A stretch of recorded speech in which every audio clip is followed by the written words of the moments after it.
Hello and welcome to this week's edition of The Huddle. My name is Chris Guscott, and this week we will look back at the Round 6 clashes that produced some brilliant football for us. We will do you a favour and we will get all the scores from the Gridiron Leagues around Australia so you don't have to, and we'll take a trip to the high-flying Razerbacks.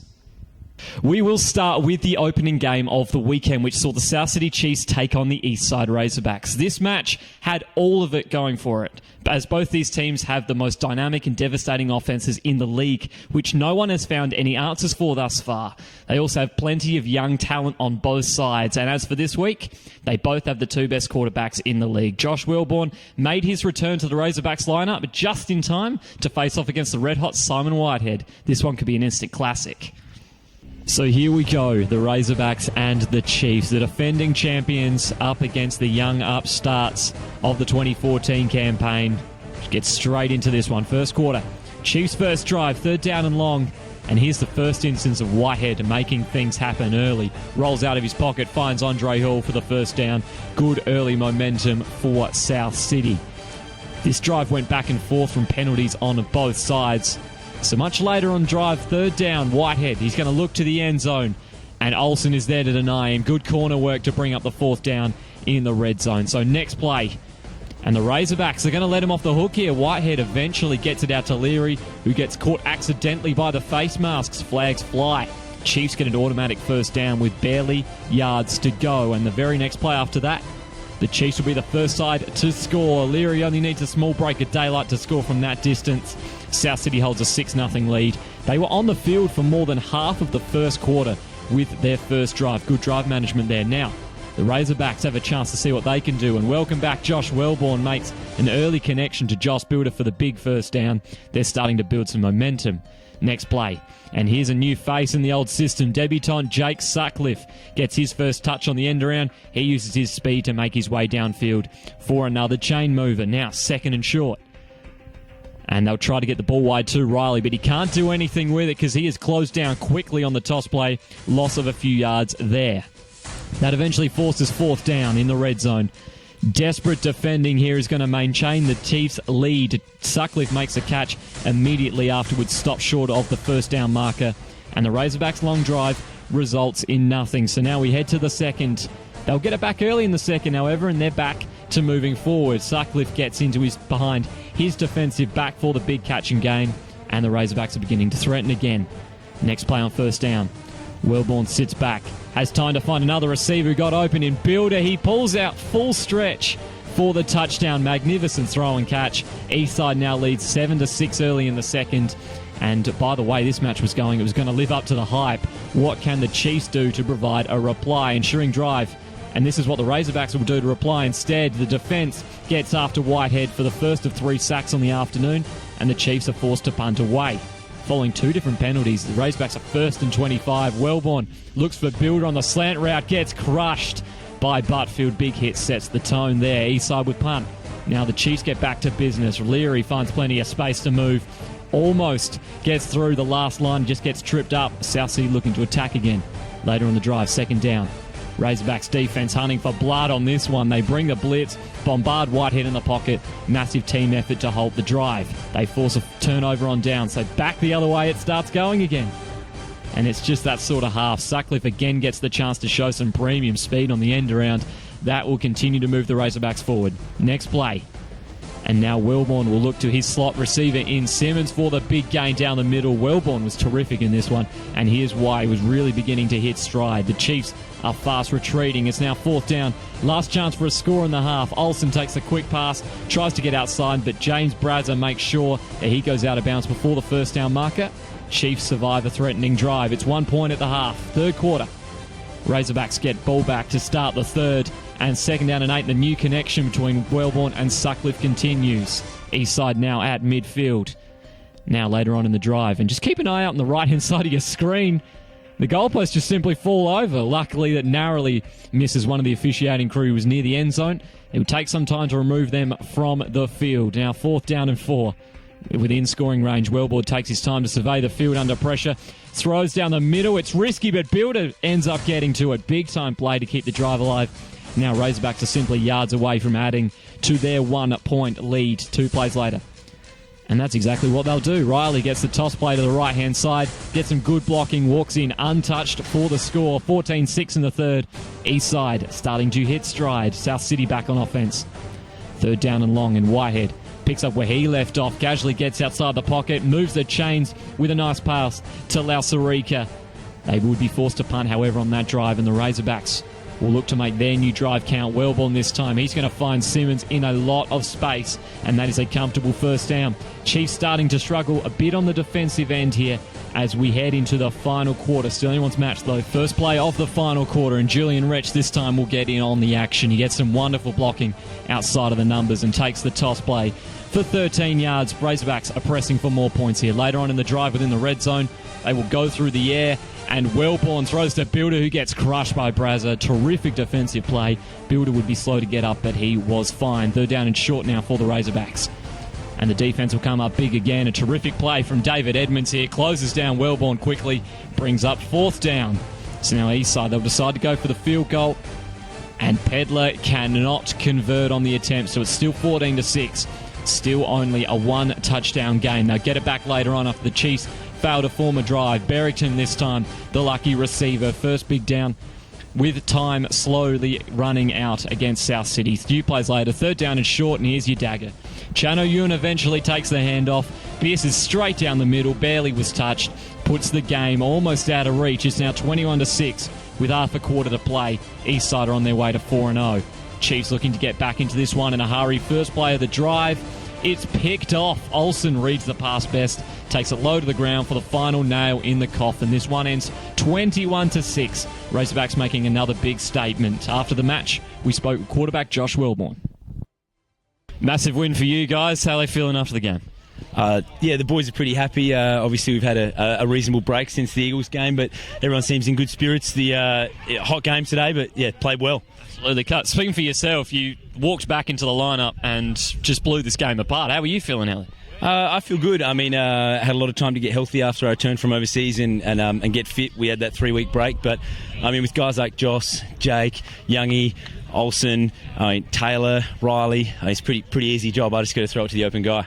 Exactly. I was just going to say, Jake Sutcliffe as well came in for his first game as well. How'd you see him playing out there? He's fast. So I think the biggest thing with Jake is while he's learning, because he hasn't played before, is just getting him the ball like touches. So whether that's runs or catches, just however we can get the ball in his hands. Absolutely. You guys are 4-0 now. Surely you guys must be feeling confident heading into the rest of the year. Yeah, confident, but things happen. There can be injuries. The Oilers are going to play us tough. They always play us tough. They're a physical team, so we just got to keep getting better. 4 p.m. match saw the Uni SA Eagles take on the Port Adelaide Spartans for the second time this year. These teams had started to go in the opposite direction since their meeting in round 2, with the Eagles advancing to 3-1 and pressing towards a top 2 spot, which is being different from the 3 straight losses that the Spartans have been inflicted on. John Seve has launched himself into a star in the making with his performances over the last few weeks, and it will be interesting to see how he goes against a tough defence coming off a massive pride hit. If it's like their round 2 clash, this could be a close, tight affair. So we are ready to go here between the Uni SA Eagles and the Port Adelaide Spartans. The Spartans looking for revenge after their round 2 loss. The Eagles looking to continue their hot form. First quarter, following a Spartans 3 and out, the Eagles will be forced to convert on 4th down, and Holman will deliver the goods. Not only gets past the first down marker, also makes a beeline straight for the red zone. Spartans under pressure already, 2 plays later, and the Eagles will make that pressure count. John Seve takes the handoff. After dancing through the gaps, he just gets over the line for the first score. 6-0 very early in the first year. Ensuing drive, 3rd down. Novice holds on to it, gets outside the pocket, throws a ball deep, but Barrett Furman pulls in the interception. Terrific concentration and hands to reel that one in. Neither team had a whole lot of luck on offense, and special teams was even more unlucky. Snap clears the head of Ottens, goes out the back of the end zone for a safety. Bad start for Port Adelaide, 8-0. So here's the ensuing punt to restart the match, and Ottens has decided he needs to take it out on someone, that's for sure. Nelligan takes the punt eventually, looking for a nice return on the outside until Ottens rocks him into next week. What a hit. Monster hit there, sending a statement. We'll head into the second now. Spartans on offense here. Pressed against their own goal line, and this is more like we're used to seeing from them. Dixon gets a great gap to work with, turns it into a first down and change. They can't go on with the drive, however, they force to turn it over. So now the Eagles are on offense, and not for long. Holman keeps it himself, runs into Scott Muldoon, and he'll knock the ball loose. The Spartans recover it. Yet again, they can't make the drive count, though, so the Eagles have it again, and this time seems like they're going to make something out of the possession in Nolte. He's going to dart his way through the defense for the big play. Is this what UniSA needs to build a solid drive? And the answer to that question is still no. Holman gets left out in the open after a big miscommunication, ends up tossing it to no one. The Spartans recover the ball again, so an extraordinary passage of play in the second quarter. Now, following a series of penalties, Hassel's quick drop finds him under pressure immediately. Ball knocked loose. Damien Voller emerges with it, and he is gone in a strange turn of events. Eagles are the ones who capitalise on the turnovers instead of the Spartans. It's now 14-0 here. Spartans need a lift before half-time. This is the opposite result. Hassel drops back, sends a loopy pass up. Well, Jesse Whiten picks it off. Suddenly the Eagles are back within scoring range. 3rd down and 8 now on the ensuing drive, and the passing attack is starting to come alive. Wonderful pass from Hellman to Bishop to move the chains, and the Eagles get closer to a bigger lead. Few plays later on the goal line, and Nolte will score one of the easiest touchdowns you will see. Simply takes the toss and walks across the line. Coming into half-time, 22-0, the Eagles are cruising. Third quarter, Eagles starting on offense again, and they will go straight back into their rhythm. Hellman has plenty of time in the pocket, throws a bullet to keep the chains moving. First down. Now a few plays later on 2nd and long, and DiFrancesco knows how to stop the momentum well. Gets past some suspect blocking to take down Hellman in the backfield. Big loss, eventually forces the punt. New drive now for the Spartans, and UniSA, they will return the favour. Eagles simply hit the running back in a wave of hurt, and that is a big loss for a struggling offense. And then 2 plays later, and here's the one-man version of that. Josh Barry slips past the guard and puts a serious blindside tackle on Hassel. Monster sack to end the drive once and for all. We head into the final quarter here. First play of the final quarter, and now the Spartans starting to get on a roll here. Novice drops back, throws a terrific ball to Trent Allen, and Port Adelaide moves forward quickly but can't make anything of that drive either. Constant theme throughout the game. So the Eagles get it back, 2nd down. Nolte takes a speed option, and there is no one there to stop him. He charges unopposed to midfield before getting pushed out by Jacquemin Evans. Big gain. We jump ahead to a new Eagles drive towards the end of the final quarter, and this is the icing on the cake. Nolte this time takes the speed option to the right, and this time he won't be stopped. Meets very little opposition as he finds the edge, scores from 20 yards out, and that will be it for this match. A comfortable 30-0 win for the Eagles sees them advance to 4-1 on the year. After the match, we talked with Ian Nolte. All right, comfortable win for the guys. What was the key sort of catalyst that got it done today? Oh, just working on our execution at training. Just that constant work sort of helped us all out. Everyone get over the line. The line done a terrific job. Defense done an extremely good job too. Yeah, exactly. Your own performance. You had 91 yards on the ground today. You played well. How are you feeling out there? Oh, feeling not injured for starters, but feeling a lot better now and trying to just get some work done. Yeah, absolutely. What do you think was more impressive aspect today, the defense or the offense? Oh, the line. Just everyone on the line, they're just doing an extremely good job. O-line and D-line are just working their asses off, and it's showing because our receivers are getting open and not having to go in and pick up a blitz or anything. But it's the line. Just finally now, you are now locked in sort of a battle between 3 teams at the top. How confident are you guys going forward that you can keep up with those guys and match it with the best? If we put the work in, that we'll definitely mix it up with them for sure. It's now time to get into our national scoreboard for this week, and we will start in New South Wales, where round 8 saw a lot of high scores and a fair few uncompetitive matches. The West Sydney Pirates made light work of the Rebels. The Predators and the Mustangs played out a high-scoring 40-32 thriller in which Northwest pulled out the win, and the Raiders, Lions and UTS all had comfortable wins to round out the weekend.